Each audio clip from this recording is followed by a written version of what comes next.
Good evening, everyone. If I can have your attention. Welcome to the mayoral debate sponsored by the Flint Neighborhood Association. I just have a couple of announcements first before we get started. The Flint Neighborhood Association meets on the last Wednesday of every month, and next month that'll be November the 30th. And it takes place in the Ralph Small Community Room, which is down this corridor and to the left. The meetings start at 6:30, typically go for about an hour. This past Wednesday, we were done in a half hour. And we cover a lot of different topics. A couple of other announcements concerning the Flint Neighborhood Association. We have adopted the Father Travasso's Playground and Park on Alden Street, and we've had cleanups there. The next cleanup is going to be on Sunday, November the 13th at 10 o'clock. Volunteers are welcome, and the city provides rakes, trash bags, gloves, and other equipment for us to do the cleanup. We also have, there's steps that lead from Alden Street down to the playground. Look like old wooden railroad ties, pretty long, pretty wide, and they're in disrepair. So we've contacted Diamond Regional Vocational High School, and they've agreed to do the repairs. We also are going to be placing a sign right on Alden Street. There's already a standard for it. We contacted Baker Signs. Linda Baker has graciously volunteered to make a sign for us to say that it's Father Travasso's Playground and Park, and that it's we're the sponsoring agency, we're the adopting agency. Also, we're going to have the basketball courts redone and brought back up to code, fresh paint and so forth on the fences. Yeah, so that's Travasso's Park. And also, the other announcement is the Flint Neighborhood Christmas festivities take place on Sunday, December the 4th, 2011, and will include caroling by students from the Fonseca, Watson, and Espirito Santo schools, as well as from the Talbot Middle School. Flint residents are encouraged to nominate residences within the neighborhood, and a cash prize will be awarded thanks to the Flint Merchants Association for the best holiday decoration in a particular yard. Also, there will be a cash prize for the businesses in the Flint that have the best window decoration. Again, the cash prize is also provided by the Flint Merchants Association. There'll be the city has trolley tours. We'll be having people go on the trolleys throughout the Flint, the historic parts of the Flint, and we'll be voting on on which decorations are deemed to be the winners. Okay, so that's it for the announcements. We have Mayor Flanagan and Kathy Ann Viveras.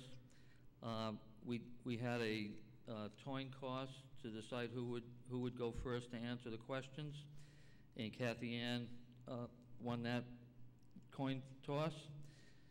And the way it works is we have the questions. Each candidate will have a 2-minute response to the questions, and then followed by a 1-minute rebuttal of one another, if so choosing to do so. And we'll start with the first question, and that will be to Kathy Ann Viveras. And it says, one of the main concerns, one of the main concerns for economic development in the city, as viewed by potential business developers, is the fact that approximately 45% of our adult population do not have a high school diploma or GED equivalency. What specific strategies would you put into action to address this issue, considering you are both the CEO of the city as well as serving as the chair of the school committee? So Kathy Ann, please, 2 minutes. I'd like to thank everyone for attending here this evening and thank the Flint Neighborhood Association for sponsoring this event. I was actually hoping that it would follow the same format as your last forum and would actually allow all of you to ask questions of us. Unfortunately, my opponent would not participate unless the questions were provided in advance and the forum was held to 1 hour. So I want you to know that if you have any additional questions at the conclusion of the forum, please don't hesitate. I will be here and would be happy to answer them for you. Regarding the question on GED, if someone wants to get a GED, then we should provide that option for them immediately. There should be no wait lists. And that means that we need to get more resources available. We do have some very good programs with SAYER Jobs for Progress and also Bristol Community College. I was disappointed that we closed the Community Learning Center that had started in the South End, because that was a program that was geared towards people who had young children because there was daycare available. It was geared for people who might be a little bit intimidated by going into Bristol Community College or a larger environment.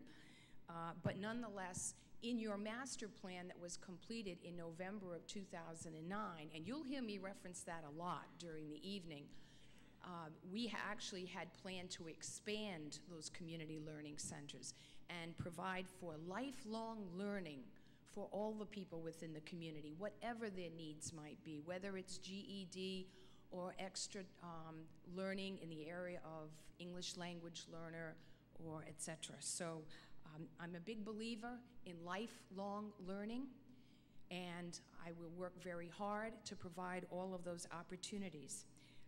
Now, more resources. We know that we have grant opportunities available to us, and we need to take every opportunity to maximize the use of those grants. I would like to see the grant resources expanded. Right now, we have one woman who's doing a phenomenal job, but she is only one person. And thank you. Mayor Flanagan. Thank you, Joe. I also want to start off by thanking the Flint Neighborhood Association for sponsoring tonight's forum. And the 45% number that Joe alluded to in his question is a number that I have given much reflection to over the last year and a half that I've been in office. And our city at one time placed a high emphasis on textile manufacturing. And what we saw is that a majority of our residents would go work in the mills, whether it be Duro or Quaker or Anderson. They were able to find employment. And many times, the employees of those mills would leave high school and not finish their high school education. And what occurred was, when the mills closed their doors, you had thousands of people hit the unemployment line through no fault of their own. And I truly believe that that 45% number makes up a good portion of those workers who lost their job through no fault of their own. So as the mayor, it's my responsibility to do everything that I can to help create jobs, but also sustain the ones that we already have. And one of the ways that we've been helping people get back into the workforce is through funding for worker training programs as well as adult basic education.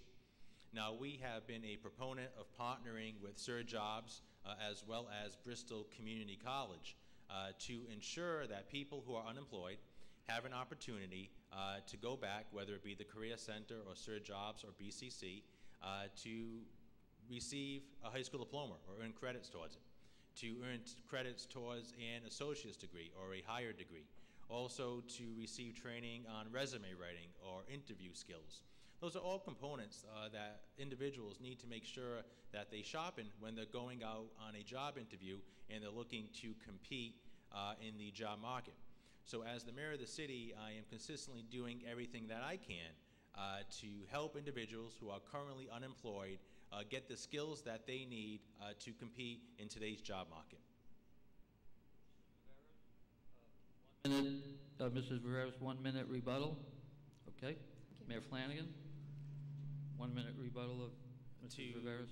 Follow up on my answer, another program that we've been able to spearhead, partnering with Bristol Community College, is the Gates Foundation. Bill Gates, the founder of Microsoft, has partnered with the city of Fall River as well as Bristol Community College. And what we're doing is we're identifying individuals who have dropped out of high school or who are on the verge of dropping out. Then we work to get them back into Bristol Community College. They take courses to earn their high school diploma as well as take courses towards their associate's degree. So it's very important that we place an emphasis on education. So when a worker is going on an interview, they have the resume that will allow them to earn their job. Thank you. Question number 2. Be as specific as possible in describing what initiatives you would enact to promote business development along Pleasant Street. There are a number of initiatives that we must continue to do to promote business along Pleasant Street and in the Flint. Currently, Pleasant Street is home to a number of restaurants, office spaces, and boutiques and shops and salons. And we got to do what we can to continue to help sustain the businesses that are already on Pleasant Street and in the Flint, and do what we can to help attract new ones to any empty storefronts that currently exist in the Flint. And one of the ways we do that is we continue to improve public safety. When a business is looking to locate in a particular neighborhood or area of a city, one of the first issues they're concerned with is that will they be safe? Will they be safe to have their business open? Will their employees be safe when they arrive and leave business? So that's important. That's why when I took office, I placed a major emphasis on restoring the ranks in our police department. And through that, we were able to bring walking beat police officers back to our city's Flint. And that's something that I look to increase in our next term as mayor here in the city of Fall River. Recently, we were able to announce the rehiring of 26 police officers here in the city of Fall River. Those police officers will be utilized on walking beats throughout our city. So whether it's the Flint, the city's downtown, the St. Anne's neighborhood, or any other neighborhood throughout the city of Fall River, it's important to have a strong police presence to increase business and help promote business within the city. Mrs. Viveras? There are a lot of very tried and true initiatives out in other cities and towns that I'd like to bring here to Fall River to benefit not just the Flint commercial district, but even our downtown district, our New Boston Road, we have our Brightman Street area. These collections of retail would all benefit from the same strategy. So applies to Flint, but also citywide. And specifically, what we need to do is first inventory our available space in each one of those areas. And once we've had an ability to inventory that space, I'd like to see it posted either on the city's website, or you're going to hear me tonight talk about expanded use of public access television, because it's a great resource for us. Once we have inventoried the space, it's going to be important to actually do an analysis of what products and services would do well in those retail districts, and what products and services are necessary for the consumers in those areas to shop. Because if we're going to bring businesses into a commercial district, we want them to succeed. And in order for them to succeed, they need to be providing a product or service that the people want. Once we've identified our inventory, we know what we want, then we want to work with our existing retailers and specifically our building owners to go out and market that space. Perhaps get a real estate broker involved. Go out and solicit the kinds of retail businesses that we need. It takes work to do that, and we shouldn't sit back and just wait for businesses to come along. We want to go out and proactively recruit them to come to our commercial districts. And additionally, I'd like to see the storefront improvement project reinitiated. It's so nice when you can see the storefronts looking very nice and new with canopy and make a very pleasant appeal. And there are storefront projects, grant projects available that I would like to see initiated. Mayor Flanagan. Joe, another initiative that we need to bring forth is an initiative that I recently discussed with City Councilor Eric Poulin. It's implementing what is called a 43D district within certain sections of our city. What that means is that if somebody is looking to get permitted to open a business, there's predictability within their permitting process. When I speak with business owners or potential business owners within the city of Fall River, one of their major concerns is bureaucratic red tape, meaning their uncertainty that may exist on whether or not they'll be able to move their project forward. I hear it time and time again, and it's an issue that I'm correcting here within the city through a number of initiatives that we've launched and we will continue to launch.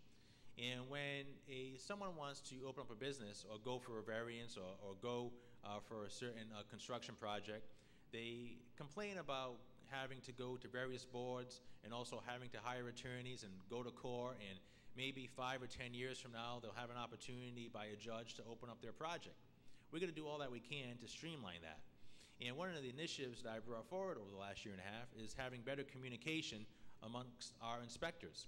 So if somebody is going in for a permit, if somebody is going in for a license, there's predictability with it. They're able to speak with the inspectors before they start the project, meaning they're not going to start the project and halfway find out what they were doing was not what they were supposed to do. You need to have good communication.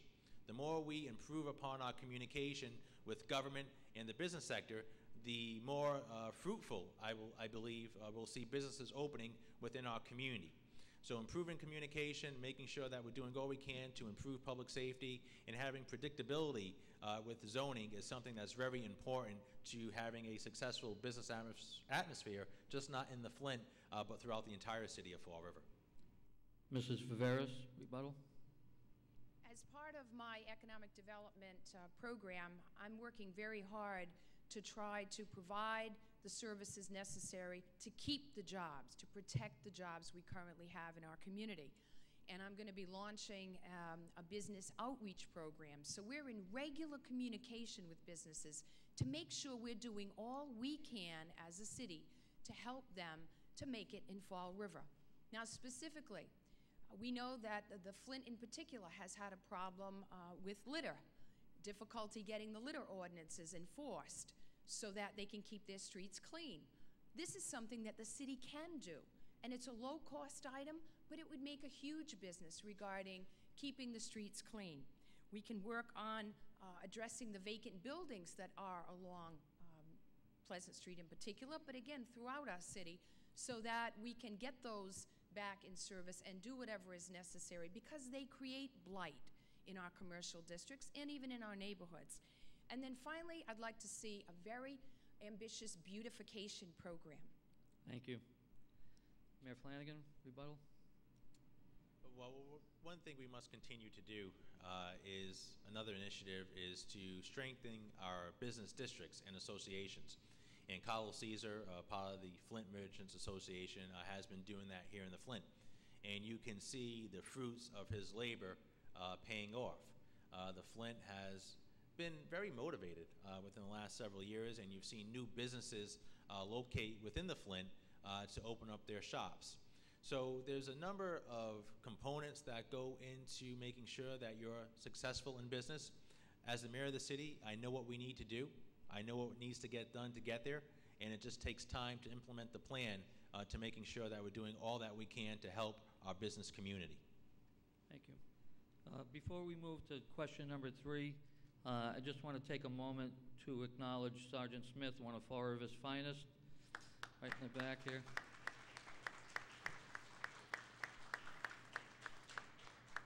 Sergeant Smith, as well as Officer LaPointe, are regulars at the Flint Neighborhood Association meetings and provide a wonderful service to not only the association but to the city as a whole.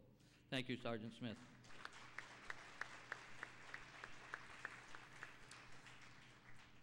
Question 3, Mrs. Viveras. What city department most needs to be restructured? It would absolutely be the financial services department within our local government. At the present time, we are operating with a part-time interim treasurer. Consider that we have a $235 million local budget, and we don't have a full-time treasurer, and that has been the case for just about a year now. So we need to provide that capacity.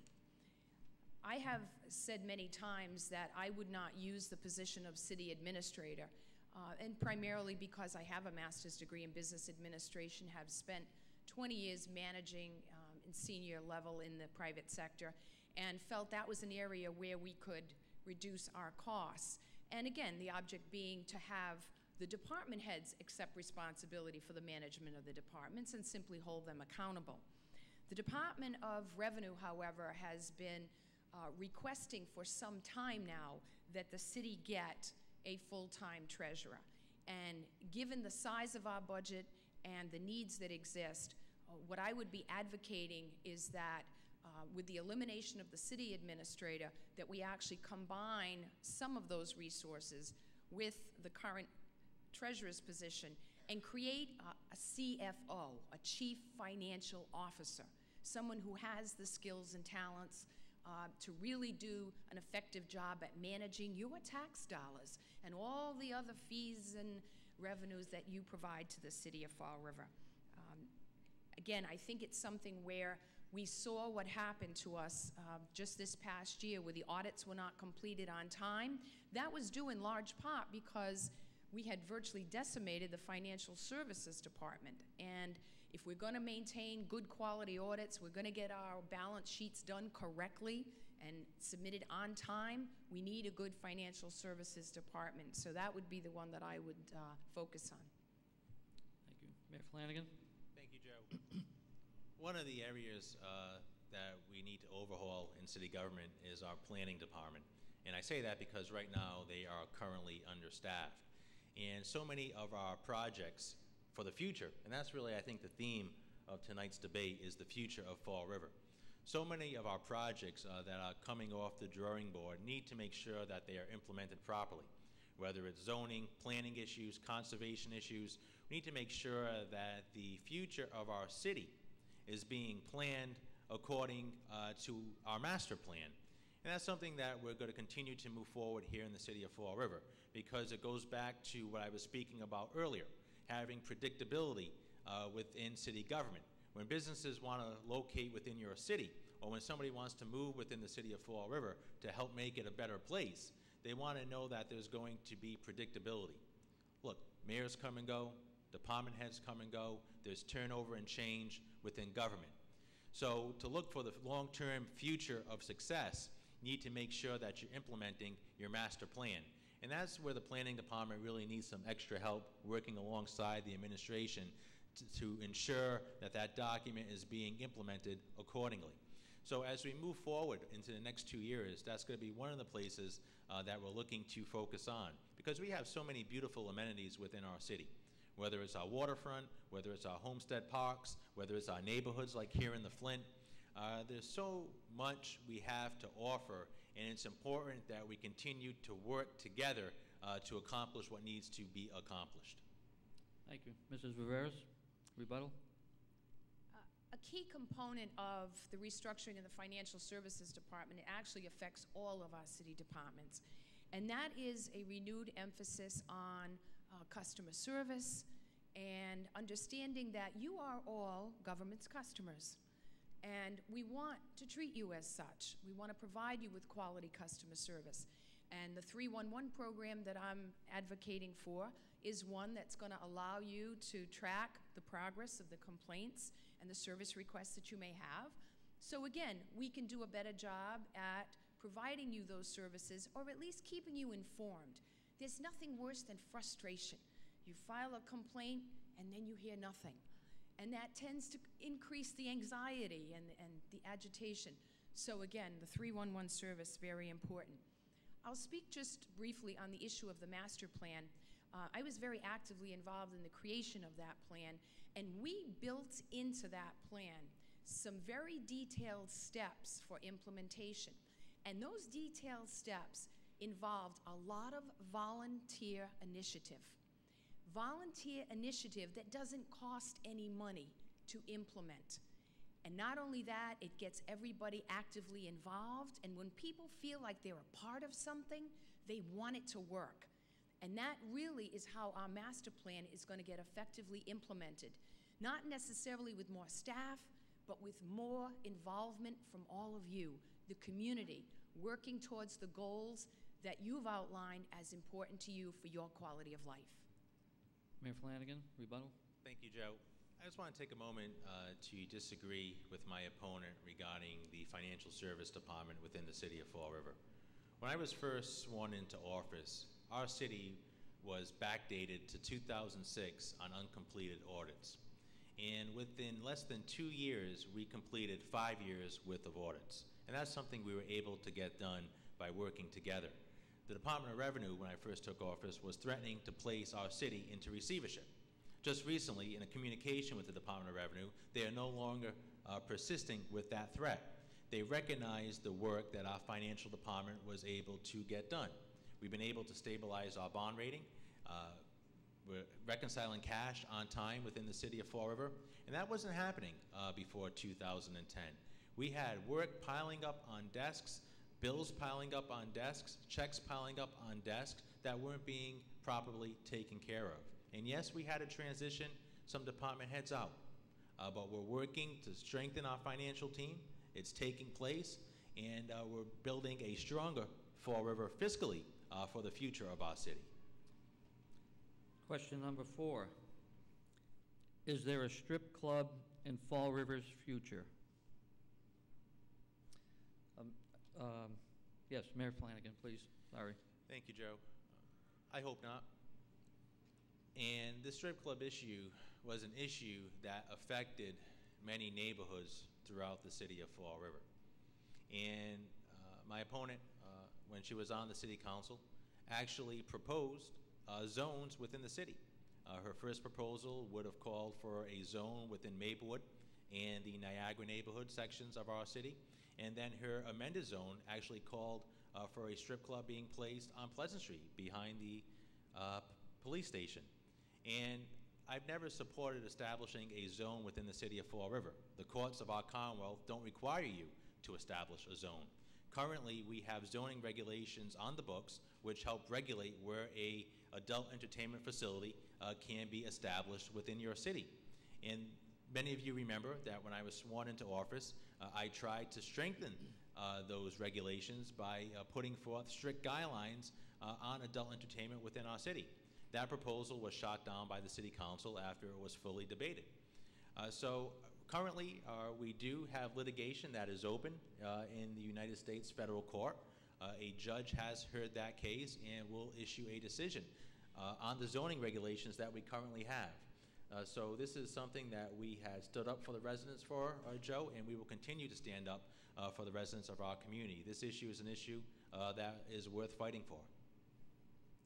Mrs. Viveras? Unfortunately, the courts have decided that adult entertainment is a form of expression and is a constitutional right. Now, I'm not happy about that, and I'm sure most of the folks in this room are not happy about it either. We don't know what the court is ultimately going to decide. The case is still pending there. But I'm a firm believer that with a problem such as this, we have to be proactive. We have to decide how we are going to handle it. Because if we don't, a judge is going to do it for us. It's very likely that when the judge handles down his ruling, he's going to allow the individual who has been trying very hard to get an adult entertainment club in this community to put that club not where we want to see it, where he wants to see it. And I do not believe we should leave our fate in the hands of the courts. I advocated 2 years ago, and I continue to believe that we need to get the community together. We need to come together and decide where we as a community can tolerate adult entertainment, where it will have the least impact on our community, and get it done. Because otherwise, some developer's going to come in, they're going to strike down those regulations, and they're going to put it where they want to put it.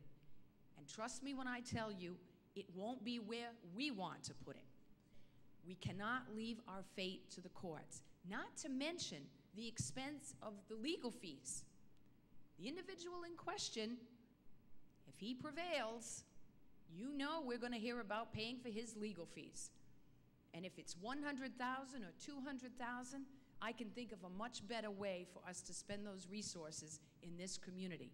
So I continue to maintain, we have to take charge, Fall River.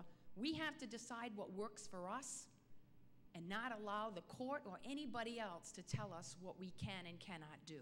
Thank you. Mayor Flanagan, rebuttal? Thanks, Joe. What Mr. Rivera's doesn't fully explain is that the current laws on the books dictate where an adult entertainment establishment can be located. In order for those rules and regulations to change, they have to be changed by the City Council. And the City Council is not taking up the debate to change these regulations. So the current zoning laws that are on the book, the current regulations which dictate where an adult entertainment facility will be located, is regulated by the City Council. And until the City Council takes a vote to reorganize those rules and regulations, that's the current law that we are forced to be with. And where we strongly disagree is that my opponent's proposals place these zones, these adult entertainment zones, in residential neighborhoods. I strongly disagree with that. I don't think you should have an adult entertainment facility in a residential neighborhood. So the current zoning laws on the books dictate where these facilities go, and those are the laws that were challenged in the federal court. And until a judge decides otherwise, those are the laws until the City Council either repeals them or amends them. Mrs. Viveras? The zone that was proposed was actually one of a number of zones, and they were intended to be talking points. Why? Because you need to have input as to where they go. They should not be dictated to you by a mayor, a city council, or anyone else. The mayor referenced the ordinances that he submitted in his capacity. The reality is, the city council struck them down because they were clearly unconstitutional. Why give ourselves false hope? One of them was that there could be no tipping. Now, how do we possibly eliminate tipping, which is known in restaurants and facilities all over, and expect it's going to be upheld constitutionally? The City Council is waiting for leadership in this regard. I will provide that leadership. It's not my belief that a mayor should sit back and wait for a city council to propose something of this magnitude. Question number 5. Mrs. Viveras, Fall River's crime rate has increased over the past years, and we are now the 6th most dangerous community in Massachusetts. What specific action plans do you have to lower the crime rate that differs from past administrations that have been unsuccessful? Well, clearly the crime rate in Fall River is too high, and I don't think anybody would disagree with that. And certainly the best way to address the problem is with more manpower, men on the streets. Additionally, we understand that there aren't always the financial resources available to do all of what we'd like. I can remember having a conversation with the head of the police association, and I know I've heard the chief say the same thing in different area, that if we can just give them the manpower they need, that they will succeed in taking back the streets of Fall River for the good people who are living in our neighborhoods. And I support that. And I believe bringing the police department up to full complement is a goal that must be strongly, strongly pursued. But to answer the question, I like to look at the alternatives as a kind of supplemental effort. And what that does is it's going to increase visibility and technology. There are a lot of cities and towns throughout this country, as well as our own housing authority, that's doing a very good job at using surveillance equipment. And in some areas, I know that the surveillance equipment is actually recording all of the activity that goes on in a given area. Now, that can either be monitored live, or it can be available for playback at a future point in time. So I think technology is an area where we can target our high crime areas, target our intersections where we may have problems, and consider adding surveillance equipment that we could then utilize to try to get our crimes under control. Visibility is another means, whether it's surveillance or otherwise, trying to raise the presence of our police efforts, and whether that's through working with our neighborhood associations, increased signage, Thank more you, visibility. Mrs. Viveras. Thank you. Mayor Flanagan? During 2008 through 2010, there were massive layoffs in the Fall River Police Department. 10, 15 years ago, the Fall River Police Department was staffed at approximately 250 plus officers. When I came into office, they were hovering just below 200 officers. Working within our means, lobbying our state and federal officials, we recently were able to announce the hiring of 26 police officers within the city of Fall River. That is staffing that is drastically needed for our police department to do their job effectively. Increasing the staffing levels is one way of many to improve public safety within a community. Another way to do it is community involvement. And throughout our city, a number of neighborhoods have established crime watches, where citizens are the eyes and ears of what's going on in their community. And they report to police officers on a daily, weekly, monthly basis activity that is occurring within their neighborhood.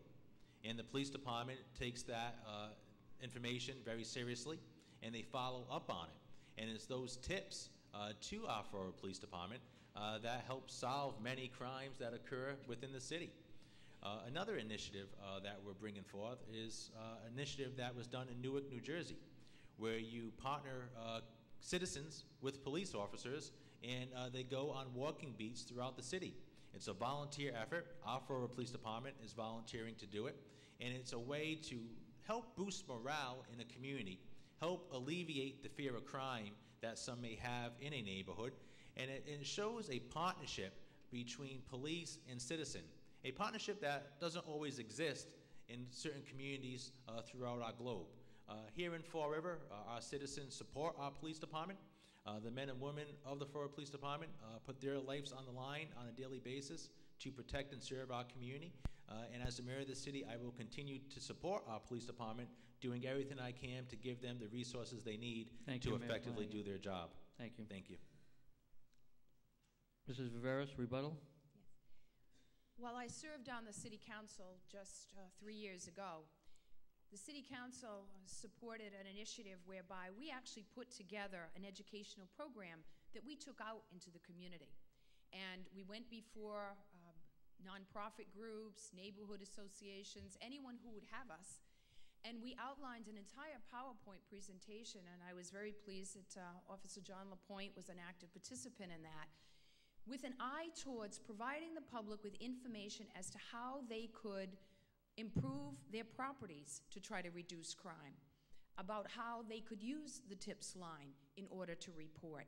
We had to spend a lot of time helping people feel more comfortable with using the tip line because everybody's concerned about retaliation. And that's a fear that we have to overcome. We have to get past that. And so it's an educational process because people do see what's going on in their neighborhoods, but oftentimes they're afraid to report it. So the educational process we embarked on was very effective. Thank you, Mr. Viveras. Mayor Flanagan, rebuttal? What we also been able to do over the last year and a half is partner with the ATF, Alcohol, Tobacco, and Firearms Agency. One of our very own Fall River police officers was sworn in as an ATF agent. And what the city of Fall River is able to do is that we're able to partner with federal authorities and federal agencies to crack down on the violent offenders within our community. And just several months ago, an investigation led into the arrest and seizure of a number of illegal firearms, narcotics, currency involved with the trade of narcotics, as well as Molotov cocktails. And those instruments are made to do nothing but harm and maim people. And we were able to take those dangerous weapons off of our streets. We also been working very side by side with the District Attorney's Office through the dangerousness hearings, making sure that defendants who are arrested with illegal firearms are held pending trial, and they're not given bail, because what we saw all too often is our court system acting like a revolving door. When a defendant was arrested, they posted bail, Thank you, Mayor and they were Flanagan. back out on the streets. Thank you. Question 6, Mayor Flanagan. Please outline your platform on parks and open spaces. How do you feel these relate to quality of life issues in Fall River? Please,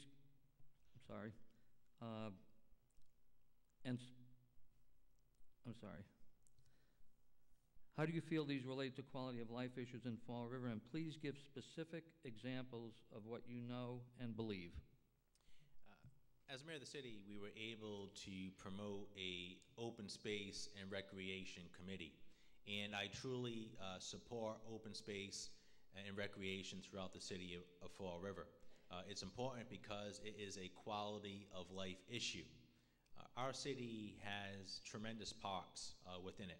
No matter if you're in the south end of the city or the north end or any point in between, when our forefathers developed our city and when they helped build it up, they made sure that parks were a component within the city of Fall River.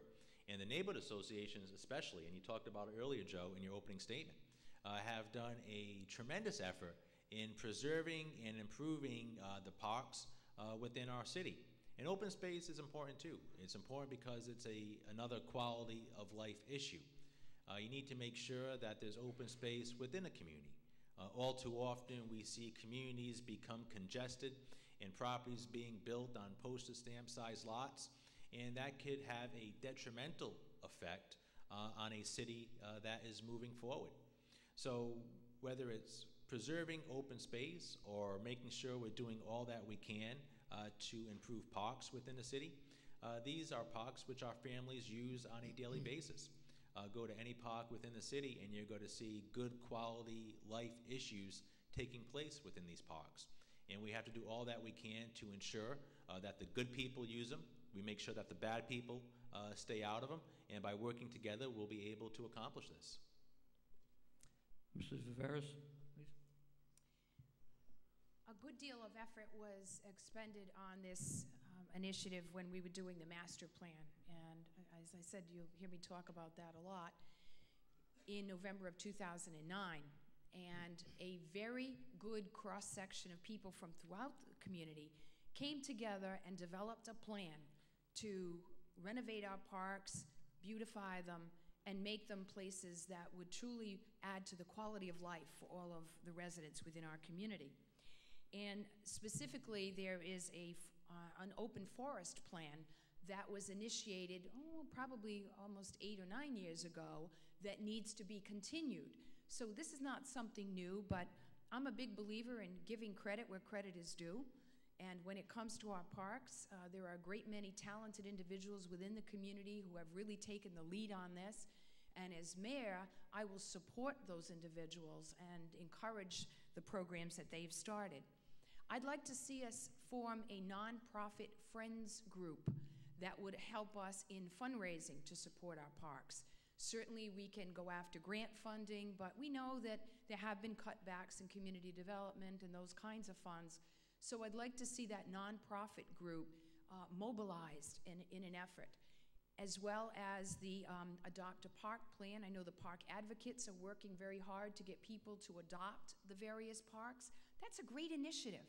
It's worked well with streets and interchanges. Get the private sector people actively involved and have them take ownership of these areas so that the beautification can be made and also maintained on an ongoing basis. And as the mayor of the city, I will provide the leadership, again, to facilitate those initiatives, understanding that our parks have to be made available to everyone. They're important to that quality of life. They're important to not just our children, but also our seniors and to all of us. And we need to support the Fall River Street Tree Planting Association as well. Thank you, Mrs. Viveras. Mayor Flanagan, rebuttal. Thank you, Joe. I've been doing everything I can over the last year and a half to improve the parks within our city. And one of the initiatives we brought forth is just less than a block away from here, and that's the Fall River Dog Park. And I drive by there, whether it's during the day or at night, and I see individuals and their dogs using that park throughout the entire day. I know there's a parking issue on the street off of Locust, and I'm working hard to address that issue. And we're going to continue to make investments in just not that park, but parks throughout the entire city. And I do believe that supporting initiatives in the park advocates and the Forward Street Tree planting program, we have to do all that we can to making sure that we improve the quality of life for our citizens, because as we support these initiatives and continue to fight for them, it's going to continue to raise our city up. Thank you. Mrs. Viveras, rebuttal? Also included in the master plan is a desire to restore our boulevards. Now, I'm going to ask you all to take a little ride in the Wayback Machine. Some of us may remember there was a time in Fall River's past when Plymouth Avenue and Eastern Avenue and Brayton Avenue were beautiful boulevards with trees and greenery. And think about it when you come into the community and you access many of these boulevards, it's the first thing you might see, and you want to appreciate that beauty. And so the individuals, as part of the master plan, opted for a specific program designed to restore those boulevards. And I believe that if Fall River is one day going to provide that kind of magnificence that many of us remembered from years ago, restoring the boulevards and making them the beautiful byways that they are is going to be a great asset to us. So I want to get those volunteers involved with how we go about doing that, and I'm going to support them every step of the way in the benefit of all of us. Thank you. Question number 7, Mrs. Viveras. What is your position on preserving the city's historic Olmsted parks?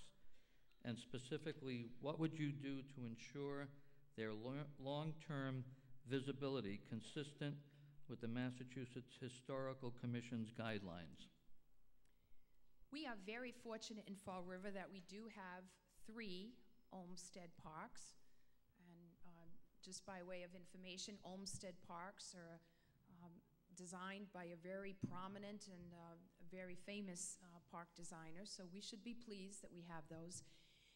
The Kennedy and North Parks have master plans in place for their renovation and their restoration. The Ruggles Park, which is our 3rd Olmsted Park, does not have a master plan in place. So my initiative is to make sure that we continue implementing those master plans for those parks. So once again, we're looking to restore them as they once were, make the improvements that are necessary, so that we can appreciate the fact that we have designer parks within our community, and we want to take special advantage of that. And then again, as far as Ruggles is concerned, Ruggles doesn't even have a master plan. So it needs a master plan, much as the other 2 do. So we're going to work very hard to start that process, commission a group to do that master plan, and get those parks underway. What the parks, and specifically the Olmsted parks, but actually all our parks are very important to us, is they represent a part of our community's history. And we have history in the form of buildings and structures as well. And I honestly believe that, again, if we're going to restore that sense of stature, that sense of prominence to Fall River that it once had, restoration of our historic buildings, our historic parks, is integral to that. And I think that once it starts to happen, people are going to appreciate the beautification effort, they're going to support it, and once again, I think that the volunteer initiatives, supplemented with some grant funding and local resources, is going to go a long way towards adding lots of trees and green space and beautification for our community. Thank you. Mayor Flanagan? As your mayor, one of the initiatives we brought forth was resurrecting the Historic Commission within the city of Fall River. And our Olmsted parks are historic places within our city.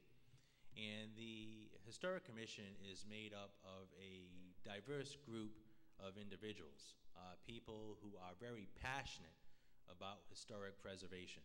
And that's a very important issue. Creating jobs are important, improving public safety is important, enhancing education is important, but so is historic preservation.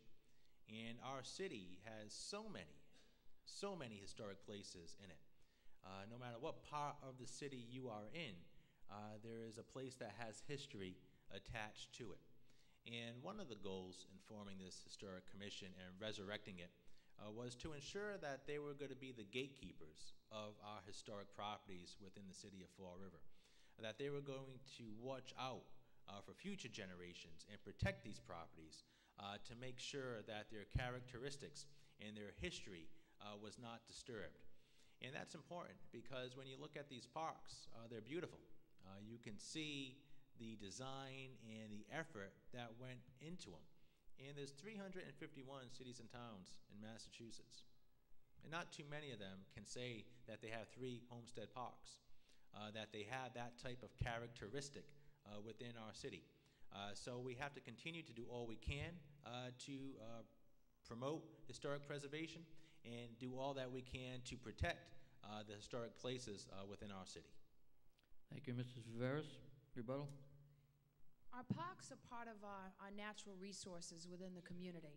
And to that end, there are actually quite a few amenities that we need to consider addressing. Specifically, a favorite of mine, daylighting the Quequechan. Imagine if the river were opened up. It would provide a beautiful connection from our downtown to our waterfront, but also when you consider the tremendous spiritual benefit that we get from water and the exhilarating effects that flowing water has, I think that daylighting the Quequechan would be a tremendous, tremendous asset to our community. We're also part of the Wild and Scenic designation in the Taunton River. We need to maximize that as a natural resource. So we want to extend beyond our parks and take a look at all of our natural resources and allow everyone, and whether it's bike paths or greenways, we need to get the community close to nature because there again, they will experience tremendous benefits. Thank you. Mayor Flanagan, rebuttal? The daylighting of the Quequechan, it was a component of the Free Initiative. It was an initiative that was established under the prior administration. And our administration has been doing its best to move that initiative forward. One of the components that we moved forward from the Free Initiative was using solar energy and wind energy throughout our city to keep our energy costs down. This is a green initiative where the city of Fall River is using solar panels and energy-efficient lighting to help keep our electric costs down. What it's going to do is going to help reduce our carbon footprint as a community, as well as see a savings to the taxpayers of the city of Fall River. So I do believe in the Free Initiative, and our administration has been doing its best to implement it and bring it forward because it is a good idea that the prior administration had. Thank you. Question number 8 starts with Mayor Flanagan. What are the main differences between you and your opponent? Well, Joe, that's a good question. And we're about a week away from Election Day on Tuesday, November 8th. And Mrs. Viveras and myself have been working very hard to earn the vote of the people of Fall River. And I'm not going to stand on stage here tonight and say anything negative about Mrs. Viveras or point out differences that her and I may have. That's up for the voters to decide. All of us have been out working very hard, and I do believe the people of Fall River over the last several months, as well as going back all the way to 2009 when we first started off running against each other, where we stand on the issues, public safety, education, job creation. So it's up to the voters to decide the main differences between my opponent and I, and with the week left to go, I'm going to do everything I can to keep this race positive, inspire the people of our city, and make sure that we do all we can to increase the number of voter turnout. We only had approximately 10,000 people vote in the September's primary, and that's a number that's alarming. It's alarming because we as a city have to do more to have people involved in government and have people involved in voting. It's a sacred right that men and women have lost their lives for protecting here in our nation. So with about a week to go, I wish Ms. Viveris well, and I look forward to Tuesday, November 8th. Thank you. Mrs. Viveris?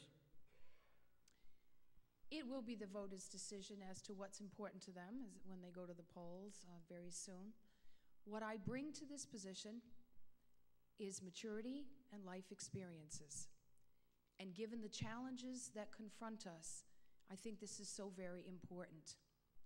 I have served on the City Council, and I understand how we can strengthen the partnership that needs to exist between all of our elected officials in the community. We want the City Council working in partnership with us, along with the school committee, working in partnership. And because of my experience on that body, I will be able to provide the leadership necessary to maximize that potential and get everyone working together as a team, because that's the only way we're going to effectively address the challenges that confront us.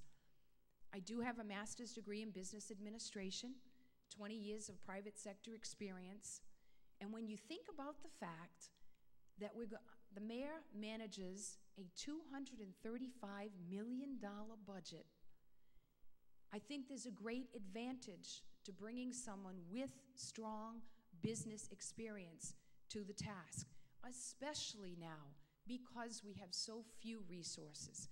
It allows me to bring those experiences forward. And there's also a history there.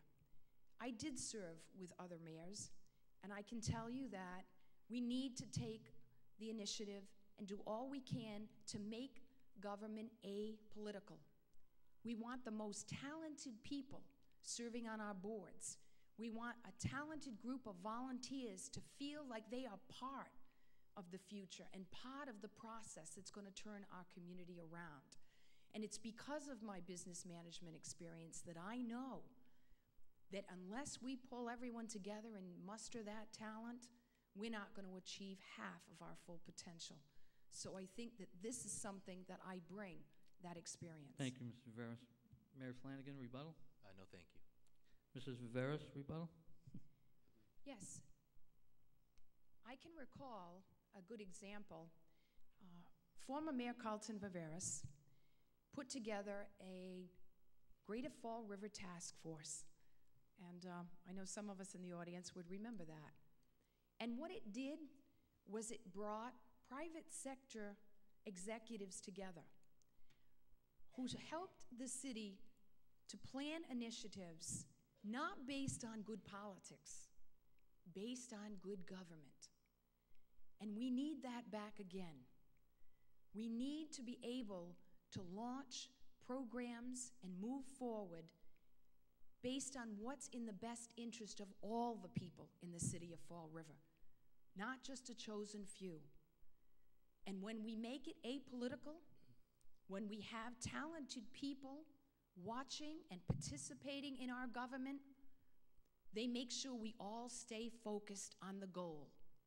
And the goal is a quality Fall River for everyone, and a Fall River that achieves its full potential. Thank you. We have time for a 2-minute summation. Mayor Flanagan. Thank you. I want to once again thank the Flint Neighborhood Association for sponsoring tonight's debate.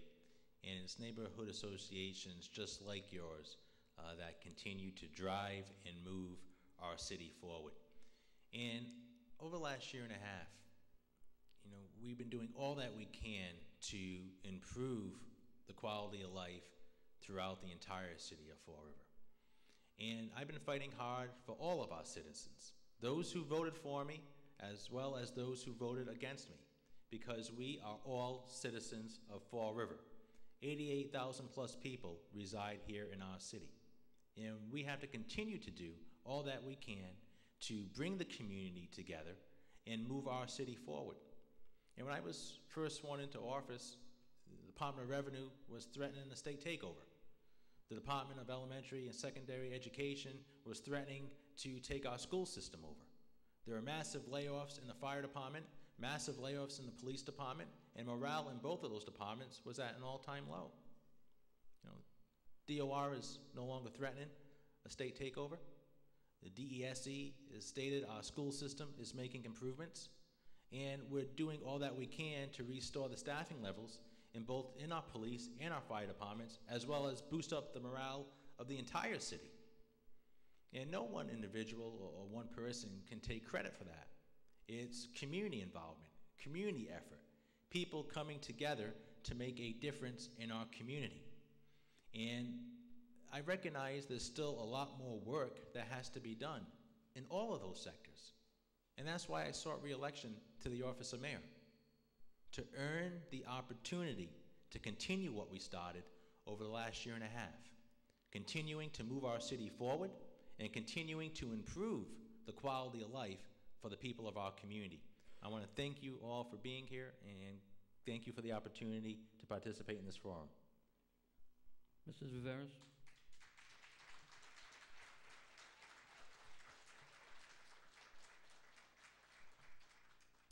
I too want to thank the Flint Neighborhood Association for sponsoring this evening's forum, and to all of you for attending, and also to the viewers who I'm sure are going to be watching this as they can.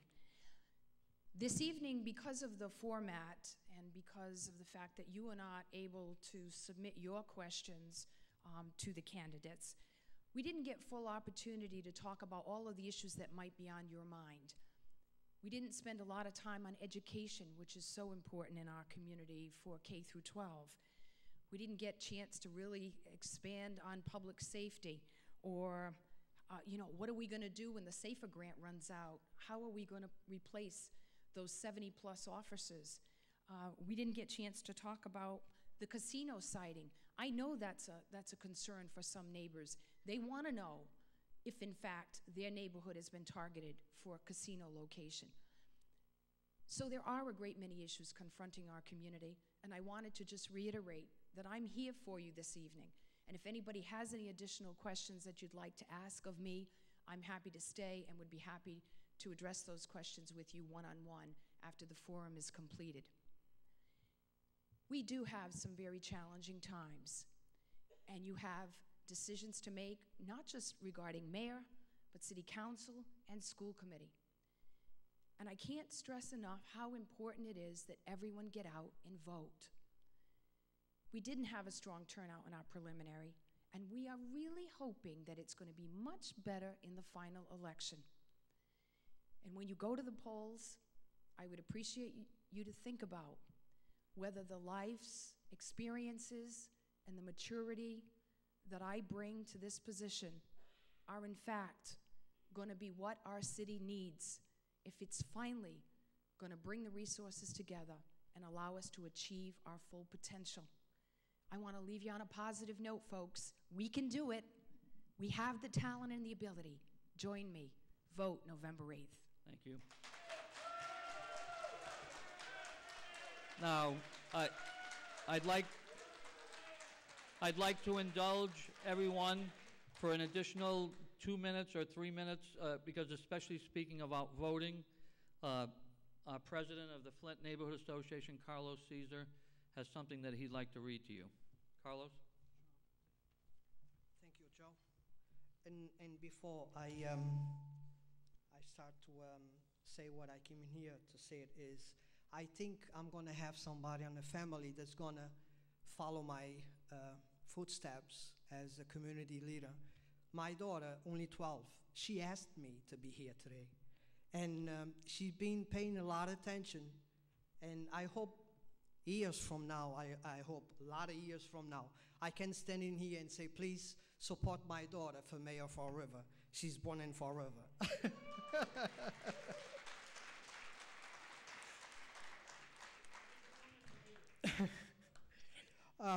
I want to start by thanking the candidates for being here, and I want to thank for you to being here, and the ones that are watching on their homes.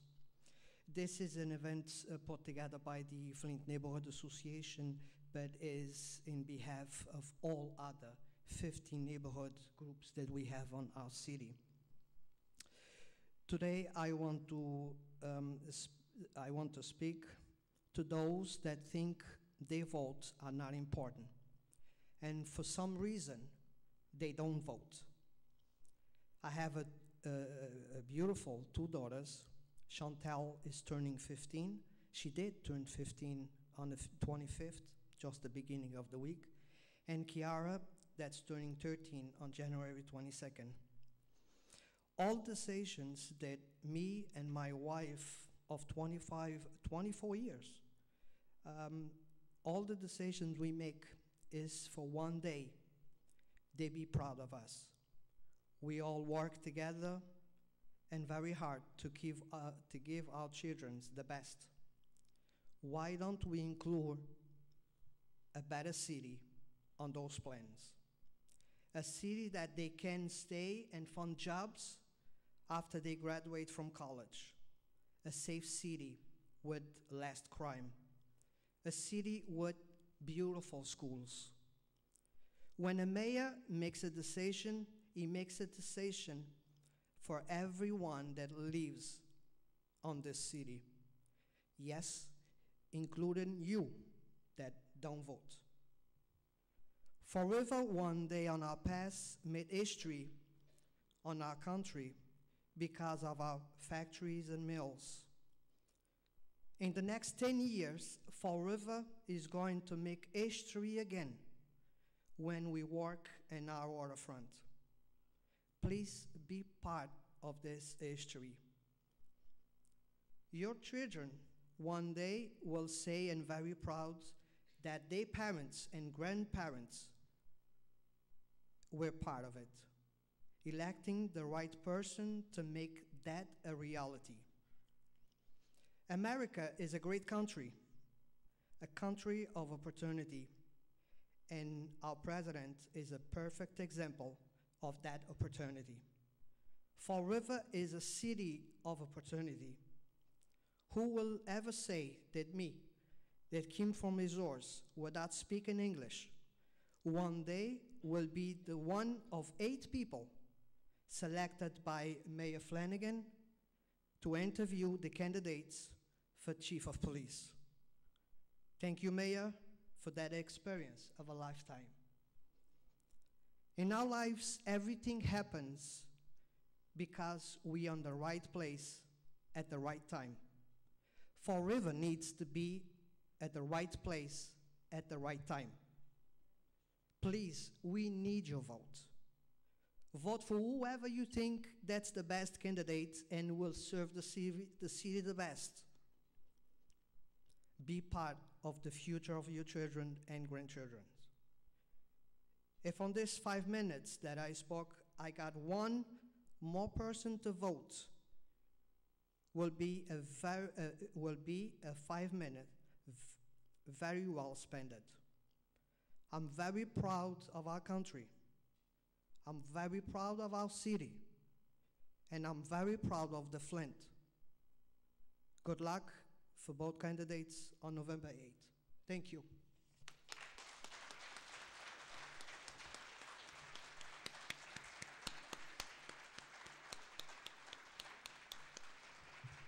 Great job. Thank you. And that concludes the evening. Don't forget, November 30th, Flint Neighborhood Association meeting, 6:30 in the Ralph Small Room. Thank you all.